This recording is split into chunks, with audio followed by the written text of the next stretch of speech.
Había una vez un viejo carbonero que vivía con su esposa, que era también viejísima.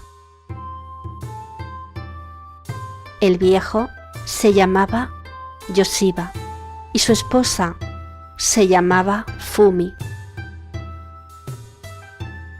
Los dos vivían en la isla sagrada de Mija Jibora, donde nadie tiene derecho a morir. Cuando una persona se enferma, lo mandan a la isla vecina, y si por casualidad muere alguien sin síntomas, envían el cadáver a toda prisa a la otra ribera.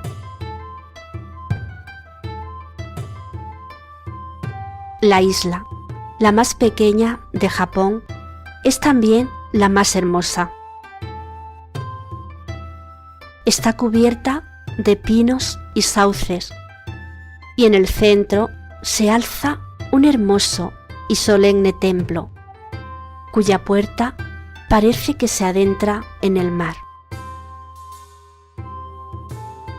El mar es más azul y transparente de lo que se puede imaginar, mientras que el aire es nítido y diáfano.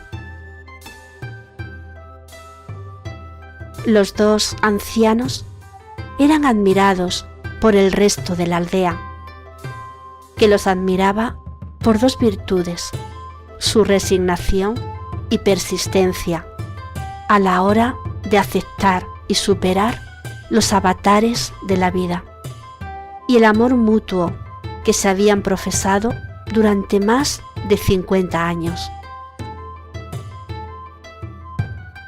El suyo, como tantos otros en Japón, había sido un matrimonio concertado con sus padres.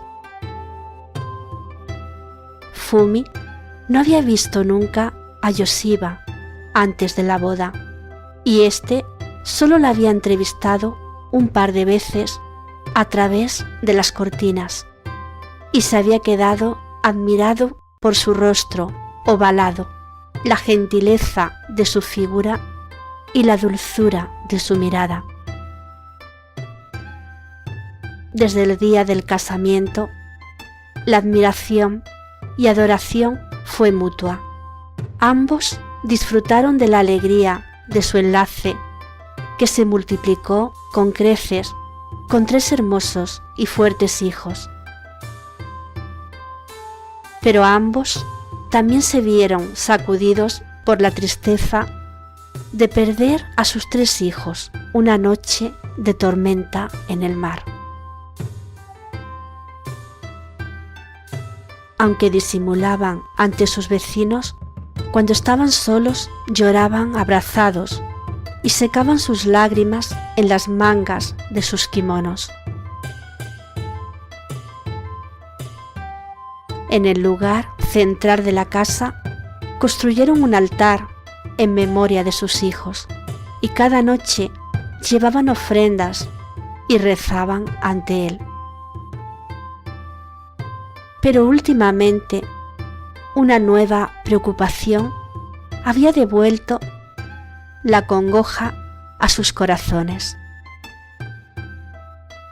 Ambos eran mayores y sabían que ya no les quedaba mucho tiempo, pero Yoshiba se había convertido en las manos de su esposa y Fumi en sus ojos y sus pies, y no sabían cómo podrían superar la muerte de alguno de ellos. ¡Oh, si tuviésemos una larga vida por delante! Una tarde, Yoshiba sintió la necesidad de volver a ver el lugar donde había trabajado durante más de 50 años. Pero al llegar al claro del bosque y observar los árboles tan conocidos, se dio cuenta de que había alguno nuevo. Tantos años trabajando allí y nunca se había fijado en que debajo del mayor árbol había un manantial de agua clara y cristalina, que al caer parecía cantar, y su crujido, como el de hojas de papel arrugadas, se mezclaba con el murmullo de las hojas al ser movidas por el susurro de la brisa al atardecer. Yoshiba sintió una terrible sed y se acercó a la fuente. Cogió un poco de agua y bebió. Al rozar sus labios, sintió la necesidad de beber más, pero al ir a cogerla, observó su reflejo en el agua y vio que habían desaparecido las arrugas de su rostro. Su pelo era otra vez una hermosa y negra cabellera, y su cuerpo parecía más vigoroso y fortalecido. Aquel agua tenía un poder misterioso que lo había hecho rejuvenecer. Entonces sintió la necesidad de ir corriendo a decírselo a su esposa. Cuando Fumi lo vio llegar, no reconoció a aquel mozo que de pronto se acercaba a la casa. Pero al estar junto a él, observó sus ojos y lo reconoció. Cayó desmayada al recordar sus años de juventud, pero Yoshiba la levantó y le contó lo que había ocurrido en el bosque. Decidió que fuese por la mañana, porque ya era de noche y no deseaba que se despidiera. A la mañana siguiente, Fumi se fue al bosque. Yoshiba calculó 2 horas, porque aunque a la ida tardaría más por su edad y la falta de fuerza, a la vuelta llegaría enseguida, porque habría recuperado su juventud. Pero pasaron 2 horas, y 3, y 4, y hasta 5,